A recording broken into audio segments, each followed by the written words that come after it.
Seja bem-vindo ao Radar de Negócios. Empreendedorismo e inovação parecem ser as palavras-chave para criar riqueza. Mas como é possível fazê-lo neste clima de tempestade económica? É o que vamos tentar perceber nesta edição. Em mais uma semana global do empreendedorismo, falamos com vários professores e especialistas que avaliam em que passo está o desempenho dos portugueses no lançamento de novos negócios. Avaliamos também a performance das exportações das empresas nacionais e conhecemos o Soft Landing, um novo programa de apoio à internacionalização que promete ajudar muitas empresas a dar o salto para qualquer ponto do globo.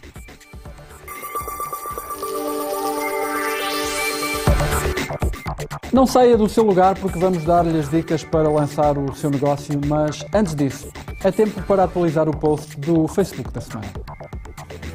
A propósito do post colocado no Facebook do Radar sobre 10 histórias de empreendedores com menos de 30 anos, Emanuel Barros deixa uma dica. Em Portugal existem incubadoras de empresas. Se a ideia for viável, o que não falta são fundos ou business angels.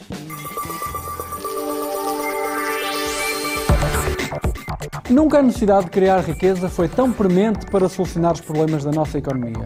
Para isso, é preciso inovar as empresas atuais e criar mais negócios com vocação exportadora nas empresas que já existem. Para chegar aí, o empreendedorismo é um passo crítico. Mas será que os portugueses estão realmente preparados para essa missão? Foi exatamente isto que fomos tentar perceber na Semana Global do Empreendedorismo, através do olhar do Correia. Para se perceber o que é ser empreendedor, basta olhar para uma metáfora muito simples. Imagine uma ilha perdida no meio do oceano e que tem por habitante único um náufrago solitário. Para ele, a grande necessidade é sobreviver. E numa ilha, sem fruta ou animais, a resposta pode vir do mar. Aqui, a necessidade aguça o engenho e leva este homem a construir a sua primeira cana de pesca, que assim consegue apanhar peixe para se alimentar. Ora, no mundo dos negócios e das empresas, esta imagem não é muito diferente. Se o peixe não nos chega à casa sob a forma de um salário ou de um rendimento, há que criar formas alternativas de chegar até ele.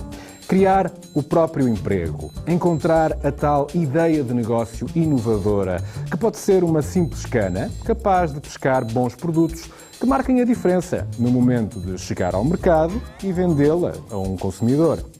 Ora, esta ilha pode bem ser a imagem, a alegoria de Portugal, mas haverá muitos portugueses a criar a sua cana de pesca? A pergunta não tem uma resposta imediata. É uma questão difícil, mas que pode encontrar algumas pistas numa análise ao tecido empresarial português, que é maioritariamente constituído pelas chamadas pequenas e médias empresas. E nesse ponto faz sentido recordar alguns números relevantes. Se olharmos para os dados de 2008 do IAPMEI, haverá 349.756 pequenas e médias empresas.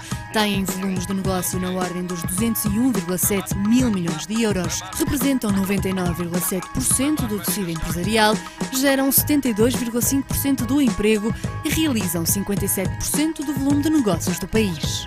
Os números são redondos e por trás de cada uma destas PME estará necessariamente um empreendedor. Alguém que num dado momento da vida terá olhado para o mundo que o rodeia e feito um exercício simples. Encontrar um problema, pensar numa solução e escolher o cliente potencial. 3 fases-chave que constituem a fórmula do que é ser empreendedor e que nos são explicadas por Paulo Sobral da EGP.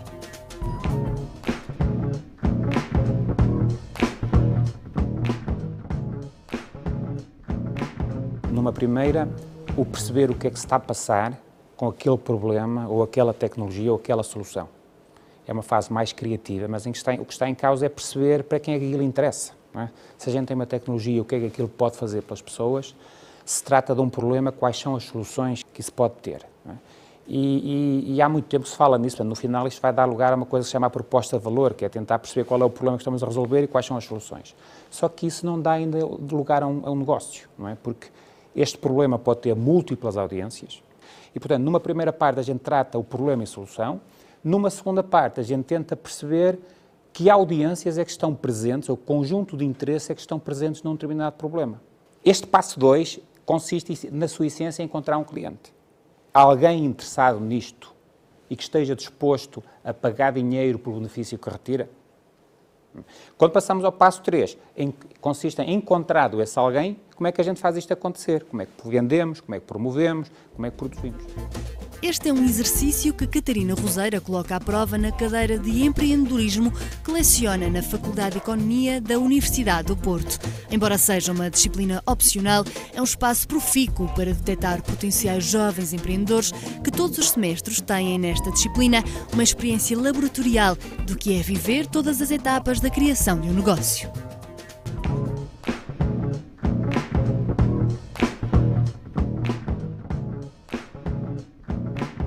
Uma coisa que eu faço logo na primeira aula e que é assim uma espécie de abanão e eles ficam às vezes assim um bocadinho, mas o que é isto? É dar-lhes dinheiro para eles desenvolverem um negócio durante uma semana. E depois, na aula seguinte, portanto isto são sessões semanais, eles têm que apresentar aquilo que fizeram, explicarem qual foi o negócio que desenvolveram. Não podem aplicar mais capital do que aquele capital inicial, que é muito pequenino, são 5 euros. E, portanto, podem voltar, fazer reinvestimento do capital, mas não podem acrescentar capital àqueles 5 euros, que não seja. E depois têm que explicar o que é que fazem, o que é que fizeram, como é que fizeram, têm que apresentar os resultados económicos do negócio e depois devolver os 5 euros ao Business Angel e ficam com o dinheiro. Os números mais recentes divulgados pela COFACE anunciam a criação de 27.005 novas empresas só nos primeiros 9 meses do ano, um valor que traduz um aumento de 15% face ao período homólogo de 2010.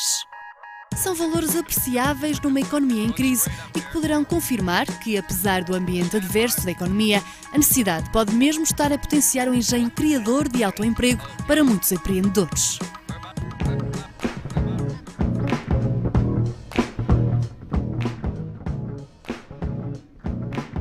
Na realidade, toda esta crise veio, no fundo, sensibilizar as pessoas para esta temática. Portanto, os nossos jovens sentem que já não vão ter um emprego para toda a vida e que, por isso mesmo, têm que descobrir outras alternativas.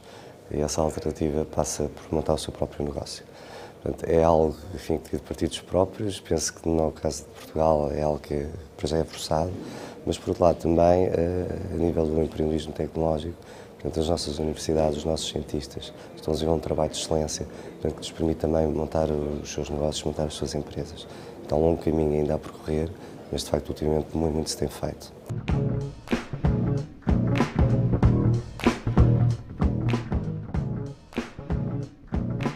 Nós somos muito inventivos, mas às vezes não somos inovadores. Isto é, porque para passar da invenção para a inovação é preciso concretizar. Muitas das ideias conduzem a negócios de lifestyle, de consultoria ou de pequenas aplicações tecnológicas, etc. E muito poucos são globalizáveis. De qualquer forma, é preciso colocar muitos no mercado, muitas ideias, muitas empresas, e algumas dessas vão ter sucesso. O próprio Governo entende que o caminho para a recuperação passa por aqui. No passado dia 26 de novembro, o atual secretário de Estado do Empreendedorismo, Carlos Oliveira, anunciou a criação para o mês de dezembro de um programa nacional para o empreendedorismo e inovação, com o objetivo de reforçar a ligação entre a investigação e o desenvolvimento da economia. Nas declarações que proferiu durante o 21º Congresso da Associação Portuguesa para o Desenvolvimento das Comunicações, reiterou que o grande desafio é fazer crescer as empresas. Numa economia onde os recursos são escassos, importa também saber quais as áreas estratégicas que devem ser mais apoiadas neste momento. O mundo das tecnologias está aí, em força. É um mercado em próspera expansão e onde muitos negócios estão a crescer. Estamos aqui a falar das empresas tecnológicas, de produtos intangíveis, como as aplicações de software e as tecnologias de informação e comunicação. Mas o que fazer em áreas de negócio mais tradicionais, mais tangíveis, como o calçado, o vestuário ou até mesmo a agricultura? José Manuel Mendonça, do Inesc Porto, dá-nos algumas pistas. Eu acho que essas duas vias são complementares. Nós temos que apostar no upgrade das empresas existentes e dos setores existentes, que têm os mercados, que têm os clientes, que estão a operar, que estão a ganhar dinheiro e que têm que ser cada vez mais competitivos. E o exemplo do calçado nos últimos anos é um exemplo paradigmático, introduzindo design, introduzindo tecnologia, capacidade de internacionalização. Ao mesmo tempo, é preciso lançar novos setores. E aqui há 10, 15 anos não havia nada, havia muito pouco na área de software, não havia nada em áreas tecnológicas novas, nas biotecnologias, etc. E hoje em dia já há. Portanto, a transformação da matriz económica do país faz-se não só fazendo o upgrade, e o aumento de competitividade dos setores existentes, também através do conhecimento e da tecnologia, como lançando spin-offs de base tecnológica que, criando, no princípio, pouco emprego, mas algumas delas depois chegam às centenas, largas centenas de pessoas. Fala-se muito da importância de criar novas empresas, mas não basta ter a ideia e uma boa dose de fé para que os resultados apareçam. Há regras de ouro que não podem ser esquecidas e erros imperdoáveis que podem sacrificar um negócio. Por isso, reunimos alguns conselhos de especialistas para potenciar o empreendedorismo nacional e o que está dentro de si.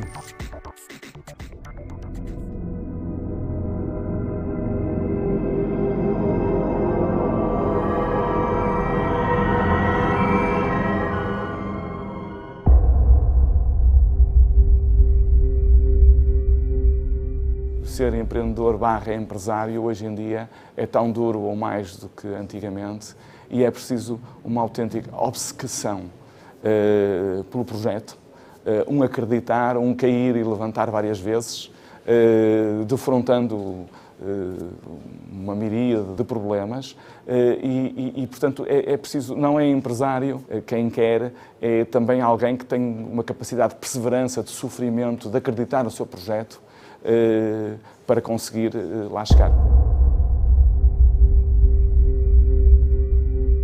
Agora, se as pessoas, as crianças e depois mais velhos, sistematicamente vão sendo protegidos, enfim, do embate com a rejeição, depois não são capazes, não têm de facto resistências a ouvir um não e pensam, por exemplo, que aquele não pode ser o fim para o projeto que têm em mente e não tem que ser.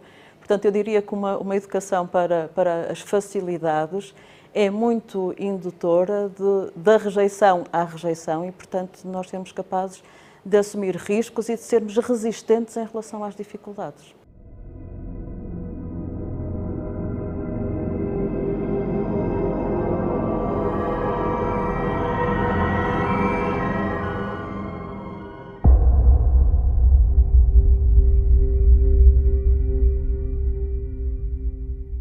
O primeiro erro é as empresas precipitarem-se para uma entrada no mercado precocemente. Muitas vezes a ideia tem que ser corporizada através de protótipos funcionais estáveis, tem que haver uma equipa, tem que haver financiamento, tem que haver acionistas, tem que haver um plano de negócio que seja digno desse nome. Muitas vezes as empresas saem das universidades, das instituições de investigação e os jovens precipitam-se numa entrada de mercado e ainda nem sequer têm um produto. Ou se têm um produto, não têm um plano de negócio, não têm uma estratégia, não conhecem a concorrência, não conhecem bem os mercados e, portanto, estão a fazer o cash burn-in precocemente sem ter todos os pré-requisitos cumpridos.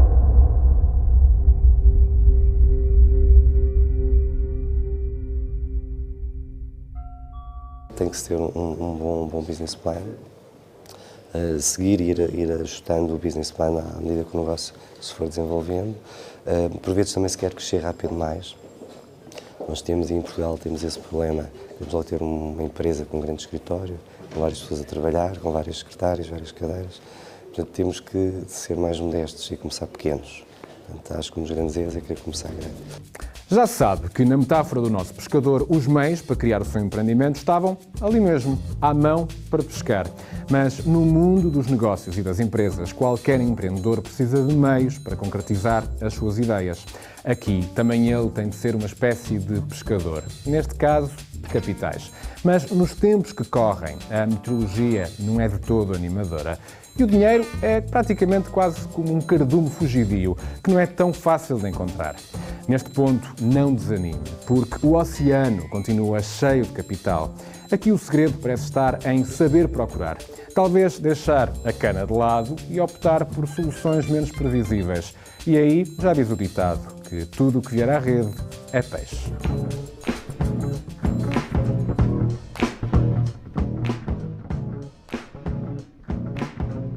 existe esta ideia da falta de financiamento, da falta de dinheiro, mas há formas alternativas, por vezes são desconhecidas, como por exemplo a Bolsa Alternativa, os Business Angels, o capital de risco, e as pessoas focam-se só nos bancos, no financiamento bancário.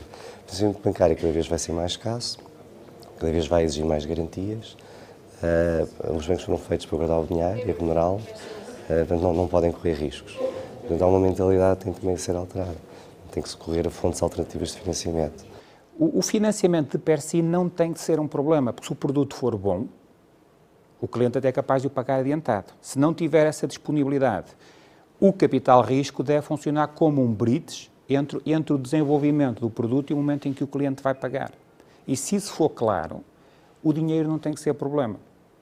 O dinheiro é um problema quando isso não é claro.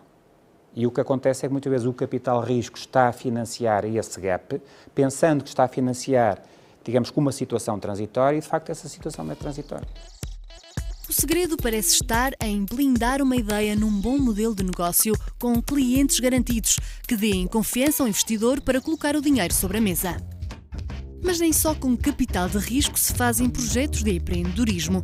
Mesmo dentro de fronteiras, há entidades que incentivam potenciais empresários a lançar os seus projetos. É o caso da NET, Novas Empresas e Tecnologias, que desde 1987 é um centro de inovação e negócios com espaço de apoio e incubação de empresas, tendo a Cotec e a Escola de Gestão do Porto como vizinhos privilegiados. Neste momento estamos com 19 empresas aqui na NET, todas elas empresas de características inovadoras e grande parte empresas de base tecnológica, como tem sido, digamos, ao longo dos anos, a área em que a NET tem promovido a criação de empresas. No ano passado e este ano e no próximo ano tem um projeto de forte apoio ao empreendedorismo de base tecnológica, no sentido de promover, de estimular e de apoiar a criação de novas empresas inovadoras e de base tecnológica, na sua maior parte, através do projeto que temos do EIBT-NET, em que temos uma série de ações para exatamente avançarmos com esse tipo de empreendedorismo tão importante que necessitamos de maior valor acrescentado. Os dados estão lançados e, pelo menos por agora, já tem algumas pistas sobre onde poderá começar a procurar ajuda ou capital de risco. O programa de incentivo ao empreendedorismo, anunciado pelo Governo ainda este mês, será de médio e longo prazo e irá ainda alinhar os programas de financiamento necessários. Resta saber se o ímpeto empreendedor dos portugueses irá responder a esta chamada para alavancar de vez a economia nacional.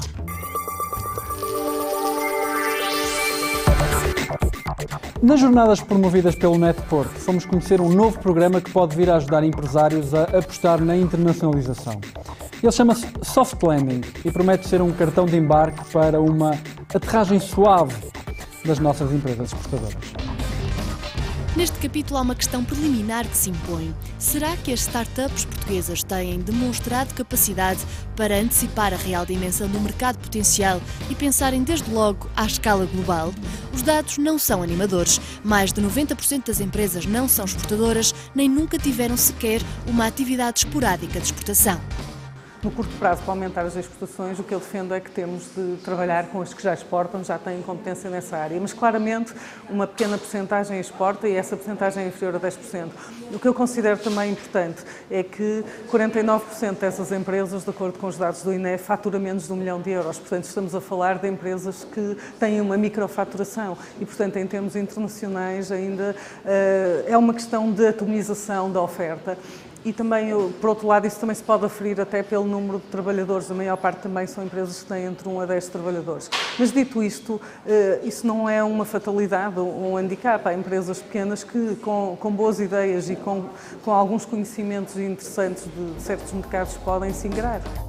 Em 27 países da União Europeia, Portugal ocupa o 22º lugar na abertura ao exterior, enquanto países como a Eslovénia, a Estónia, a Irlanda ou os Países Baixos conseguem um grau de abertura superior a 100% do PIB. Portugal terá metade desse valor. Este imobilismo aparente de um país que já teve uma vocação descobridora pode explicar-se por múltiplos fatores, desde uma questão de mentalidade cultural dos empresários a uma problemática baixa qualificação, que será um entrave na entrada em novos mercados. Para inverter esta situação, há que correr e não perder mais tempo. No curto prazo temos que apostar no relacionamento com os que já exportam e no médio e longo prazo temos que fazer também programas de qualificação de exportadores. Mas isso implica recursos e implica muito boa capacidade de gestão. O serviço de uma entidade como a ICEP, por exemplo, é tão mais valioso quanto ela se conseguir constituir como uma entidade de redução da assimetria da informação e essa questão de business intelligence, assim como a questão da formação de que já falámos, assim como um conjunto de programas muito bem estruturados de qualificação de exportadores e por aí fora são medidas muito importantes e que é preciso implementar, mas com consistência. Neste contexto, iniciativas como o Soft Landing podem ser uma ajuda pertinente para aumentar o valor acrescentado das exportações portuguesas, ajudando empresas nacionais a chegar a outras paragens.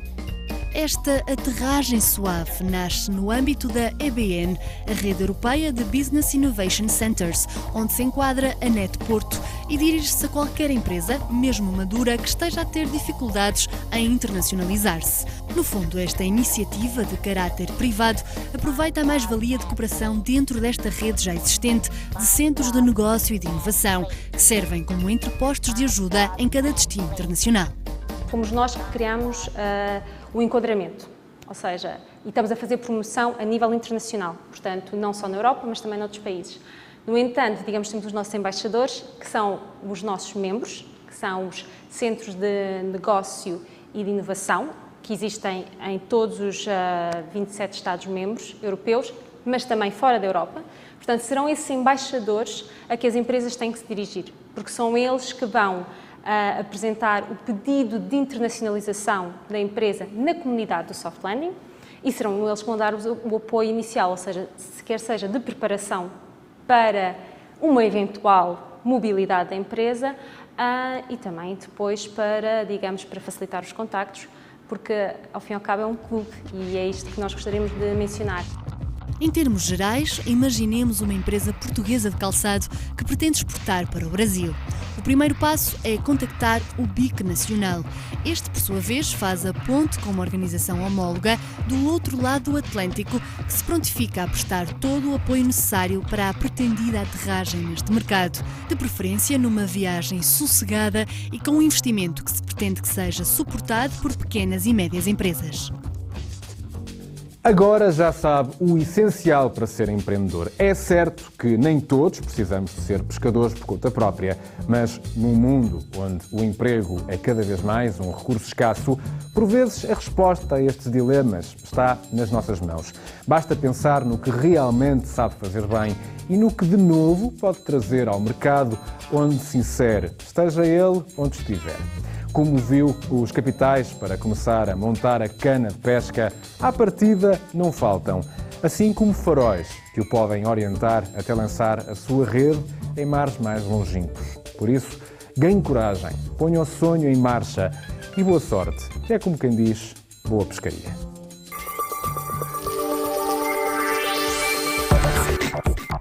E depois de perceber como, apesar da crise, é possível empreender em Portugal, agora é tempo de conhecer uma exportadora de sucesso.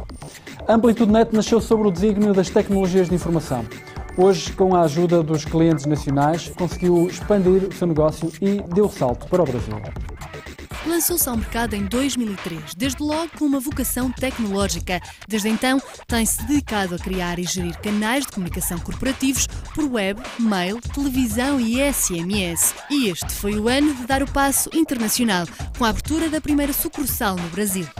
Foi mais cedo do que o que nós próprios prevíamos, precisamente pelo caso de termos alguns clientes com uma componente já de internacionalização muito forte, que obviamente arrastaram o projeto nacional para todas essas vertentes, nomeadamente no Brasil, na Europa, o que nos levou também, tecnologicamente, para esses países, uma vez estávamos incluídos nesse projeto global, e a partir daí foi mais fácil ter referências para podermos desenvolver os polos internacionais e a partir daí alavancar outros projetos.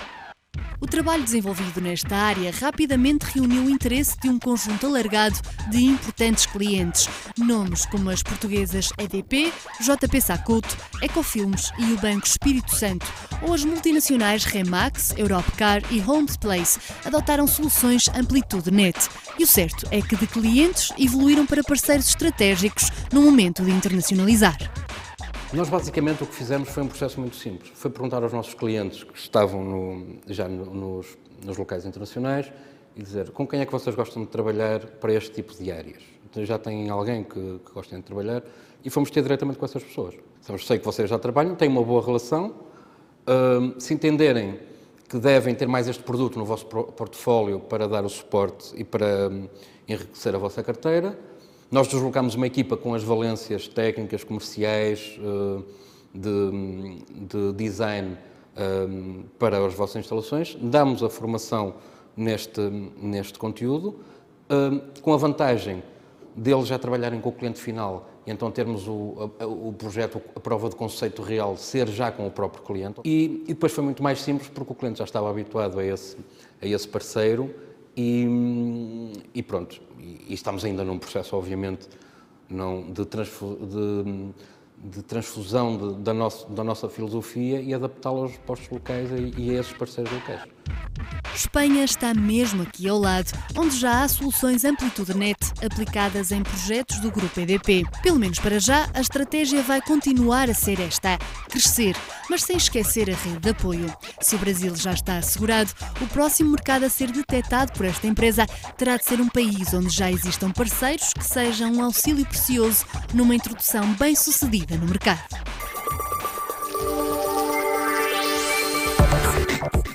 E é com a vontade de lançar a rede para um mar de novas oportunidades que termina este Radar de Negócios. No programa de hoje fizemos mais uma imersão em empreendedorismo. Reunimos dicas para lançar um negócio e soubemos onde encontrar capital de risco. Medimos também a vocação exportadora dos portugueses, onde iniciativas como o Soft Landing prometem ajudar cada vez mais empresas a crescer para o estrangeiro. As dificuldades e os riscos de lançar um novo negócio nos tempos que correm não se podem negligenciar. Mas a cooperação entre empresas e a aposta na qualificação são os escudos certos para preparar um projeto empreendedor. Siga estes conselhos e arrisque, porque se o fizer, já sabe, o próximo a ser detectado pelo radar é mesmo você.